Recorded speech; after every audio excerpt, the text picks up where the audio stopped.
Bom dia, boa tarde ou boa noite. Eu me chamo Davi Pinheiro Carvalho e esse é o meu vídeo de aula prática para o processo seletivo simplificado de professores do Estado do Paraná, 2024. Essa é a minha videoaula de História e o tema que eu escolhi para a gente abordar hoje foi grandes navegações e a expansão além do velho continente. Bom, então primeiro, antes de qualquer coisa, a gente conversa um pouco sobre o que é a Idade Média, o que foi a Idade Média, o que é o conceito de modernidade, certo? Para ter uma noção diagnóstica mesmo de como as crianças estão, de como os adolescentes estão em relação a essa ideia de modernidade, de passagem de tempo, certo? E depois a gente entra no que está acontecendo na Europa no século XV. Então a gente tem a crise do feudalismo, já começa essa transição de feudalismo para mercantilismo e metalismo, onde o comércio e os metais preciosos começam a tomar o lugar da grande quantidade de terras como a principal fonte de economia. A gente vai ter a ascensão da burguesia como consequência disso, ou seja, o comércio mesmo, né, substituindo a agricultura e a utilização de terras como uma forma de medir riquezas. No que diz respeito à política e ao comércio, a gente vai ter um domínio italiano no mar Mediterrâneo, a gente vai ter principalmente as regiões de Gênova e de Veneza dominando muito do comércio do Mediterrâneo, e a gente vai ter a tomada de Constantinopla pelos turcos otomanos. Eles vão tomar Constantinopla e eles vão fechar essa rota comercial para as Índias, que já era uma rota comercial utilizada há muitos séculos, mas que os europeus vão deixar de ter acesso a essa rota comercial justamente porque os turcos otomanos tomam Constantinopla, que hoje é Istambul. A gente vai ter também o renascimento cultural e urbano, sendo trazido por uma renovação, né, das ideias, trazer de volta as ideias de Grécia e Roma. Então a gente vai ter uma centralização das pessoas em centros urbanos de volta, ao contrário da Idade Média que era esse passado. E na questão de cultura a gente vai ter uma volta da arte, uma volta da valorização da filosofia, enfim. Reforma protestante e a contra-reforma, a gente vai ter uma ascensão da classe de uma religião nova chamada do protestantismo, criada por Martinho Lutero, e a gente vai ter um movimento de contra-reforma da Igreja Católica, onde eles vão tentar tomar mais partido em relação às decisões políticas que estão acontecendo, e isso vai refletir no nosso conteúdo que a gente está trabalhando, que são as grandes navegações também. E os reinos buscando expandir o comércio para as Índias, ou seja, ter uma rota própria para as Índias era um foco muito grande de cada um dos reinos europeus nesse momento. Mas no começo dessa expansão das grandes navegações, a gente precisa focar muito em Portugal e Espanha. E para isso a gente tem que pensar por que Portugal saiu na frente nessa expansão marítima. E Portugal vai ser o primeiro estado a se unificar com a Revolução de Avis em 1385. Uma família só vai se tornar, né, dona da coroa portuguesa, e eles vão ser responsáveis por comandar o Estado português, e isso vai trazer uma estabilidade política maior, né, para o Reino de Portugal. Em relação à posição geográfica, Portugal vai ter uma posição geográfica muito importante, porque eles já vão ter uma abertura para o mar, e o mar já vai ser uma fonte de renda, por exemplo, coleta de peixes, enfim, já vai ser um ponto muito importante de Portugal há muitos séculos, e essa posição geográfica vai ser importante porque eles já vão estar de frente para o mar Atlântico. A escola de Sagres, que foi uma escola em que eles discutiam muito essa questão de técnicas de navegação, de como expandir, de como utilizar os instrumentos, a bússola, o astrolábio. Enfim, essa escola de Sagres ela vai ter muita influência dos árabes, que já tinham ocupado a região da Península Ibérica, mais ou menos nesse período, um pouquinho antes, e eles vão expandir esse conhecimento para justamente ter um arcabouço teórico, né, uma questão teórica muito forte, né, uma questão de ideias muito forte. Outro ponto importante de se apontar é essa união entre grupos sociais, porque nesse momento a gente vai ter três classes sociais fortes em Portugal, que vai ser a burguesia, a nobreza e a Igreja Católica, e os três vão ter interesses nessa expansão comercial para as Índias. A gente vai ter a nobreza querendo expandir o território, porque expandir o território é sempre bom e gera riqueza. A burguesia também vai ganhar com isso porque é o comércio. E a Igreja Católica estava pensando em rebater a reforma protestante e angariar fiéis.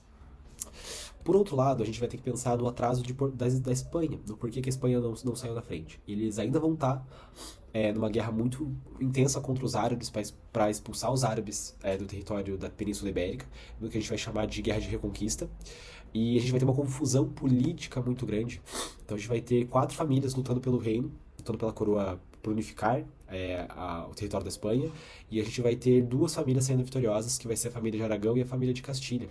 E essas 2 famílias elas vão se unir, né, no casamento do rei de Aragão com a rainha Isabela de Castilha, o Fernando de Aragão, e a fundação do Reino da Espanha em 1492. Então eles ainda têm algumas coisas para se estabelecer e para se unificar, para trazer estabilidade.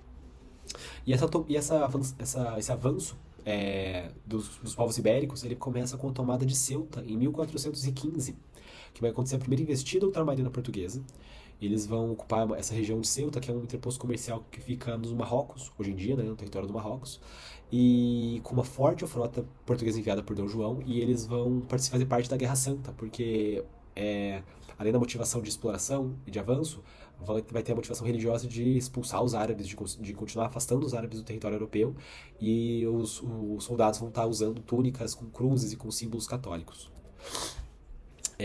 E os portugueses continuam avançando, né? Eles vão agora ocupar o arquipélago dos Açores, que vai ser o início do sistema de capitanias hereditárias, que vai ser um sistema de linhas que eles vão traçar nos países. Eles vão fazer isso aqui no Brasil também, em que uma pessoa vai ser dona dessa faixa de terra e vai explorar como ela bem entender, desde que ela responda sempre ao rei. E é importante mencionar aqui que toda a riqueza, a partir de agora, que Portugal vai conseguir, não vai ficar em Portugal. Portugal é muito dependente das outras coroas e dos outros reinos que vão se formando na Europa, e essa riqueza ela sempre é enviada para lá, porque Portugal não retém nada disso. Então a gente vai ter um ecossistema muito prejudicial para Portugal nesse sentido. A gente vai ter essa chegada em Cabo Verde também, que vai ser importante mais para frente para o estabelecimento do Tratado de Tordesilhas, que vai ser uma divisão global que eles vão fazer, e Cabo Verde vai ser um ponto principal para isso. Eles chegam lá em Cabo Verde em 1444. Mais pra frente, agora no tempo, a gente vai ter em 1488, Bartolomeu Dias, ele vai estar dobrando o Cabo da Boa Esperança. Cabo da Boa Esperança era uma região que muitos navios portugueses tinham chegado lá e tinham batido de frente e não tinham conseguido passar, para justamente fazer essa dobra na África e continuar subindo até as Índias. Então, o que acontece? Bartolomeu Dias ele foi o primeiro a conseguir fazer essa dobra e a conseguir ultrapassar essa fronteira imaginária, mais ou menos, mas ainda assim física, de um mar muito revolto, porque ali é onde entra em contato o mar Atlântico, o Oceano Atlântico com o Oceano Índico. Então, a gente vai ter muito conflito de onda e era muito difícil de navegar. Então, Bartolomeu Dias vai ser o primeiro que vai conseguir passar pelo Cabo da Boa Esperança. E esse é o panorama geral, né? A gente vai ter aqui um caminho que os portugueses vão começando a traçar, eles vão estabelecer várias colônias ao longo do território da África, várias colônias, e sempre mirando em chegar lá nas Índias, dando essa volta inteira completamente pelo território da África. Mas a gente vai ver agora que a Espanha também não vai querer ficar muito para trás. Então eles vão começar a mandar também umas frotas para um caminho diferente. Eles não vão pensar em dar a volta na África, né? Eles vão pensar em atravessar completamente o território mundial, global, até chegar lá nas Índias. Então eles vão pensar que isso era possível e o Cristóvão Colombo ele vai ser o enviado pela coroa espanhola. Ele era italiano, mas ele representava a coroa espanhola e eles estavam buscando essa alternativa para a rota que os portugueses estavam fazendo. O Cristóvão Colombo ele morreu acreditando que ele estava no território das Índias. Mas mais pra frente, né, mais alguns anos depois, vai vir um outro explorador que vai constatar que na verdade não, que ele não estava no território das Índias e que ele estava sim em um novo continente, que ele estava nas Américas. Aqui a gente vai ter a divisão do mundo, né? Então vão ter duas linhas imaginárias, uma que vai passar um pouquinho de Cabo Verde, outra que vai passar mais um tanto de Cabo Verde, né? E o que vai dizer que vai ser o seguinte, o território do lado direito de Cabo Verde vai ser explorado por Portugal e o outro lado vai ser explorado pela Espanha. Então a gente vai ter essa divisão global. Os países da Europa não vão ficar contentes com essa decisão, mas era uma decisão assinada pelo Papa. Então Portugal e Espanha ficaram muito contentes com isso e eles puderam explorar parte desses territórios com muito mais liberdade.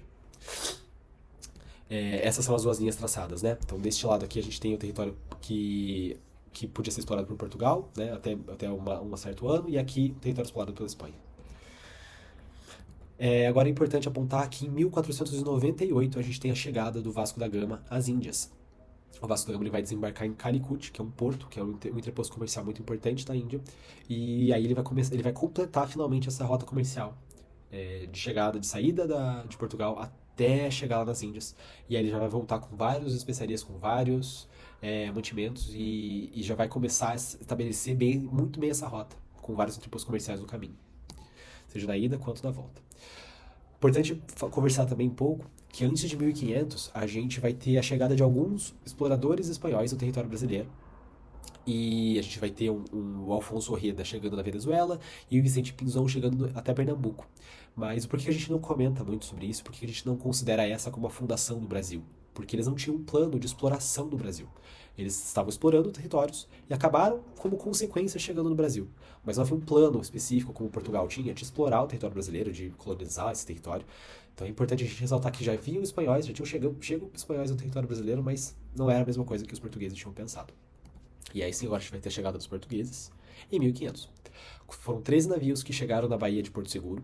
A intenção era chegar às Índias, mas a gente não sabe se Pedro Álvares Cabral ele errou o caminho ou se ele tinha a intenção de cruzar, fazer outra rota, uma rota mais fácil, atravessando, no caso, a América, para chegar nas Índias pelo outro lado.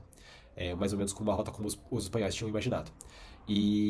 Mas isso é apontado porque ele começou a explorar o resto do território brasileiro, né? Ele começou a descer a costa do Brasil e fundando várias cidades ao longo do caminho, enfim. Depois ele voltou para Portugal. Aqui a gente tem algumas outras conquistas espanholas. A gente vai ter a conquista de Cuba, da Flórida, do Pacífico, do Rio da Prata. A primeira circunnavegação vai começar nesse momento, a conquista do México e do Peru. E a gente vai ter várias consequências de guerras, de doenças para os povos nativos, porque eles não tinham contato com esse povo, com os espanhóis no caso. Então vai ser um evento muito complicado para a história das Américas e para a história dos indígenas. Mas eu gostaria de finalizar essa aula falando sobre esse momento aqui, que o Fernão de Magalhães e o Sebastião Elcano, em 1520, eles conseguem dobrar o Estreito de Todos os Santos, que é um estreito que fica lá no sul da Argentina. O objetivo deles era fazer a primeira circunnavegação do planeta, e eles conseguem esse evento, esse fato. E esse é o momento final o que eu considero o principal momento do momento das grandes navegações. Por quê? Porque é o momento em que todos os cabos necessários eles foram conquistados, eles conseguiram ser domados, né? O ser humano ele conseguiu finalmente conquistar esses lugares, ele conseguiu finalmente saber os meios de como passar por esses lugares e conseguiria atingir todos os lugares que ele gostaria de atingir. Então, não havia mais limite o limite físico, no caso, para onde o ser humano conseguiria chegar, ou gostaria de chegar. E assim eu encerro nossa aula sobre grandes navegações. Muito obrigado.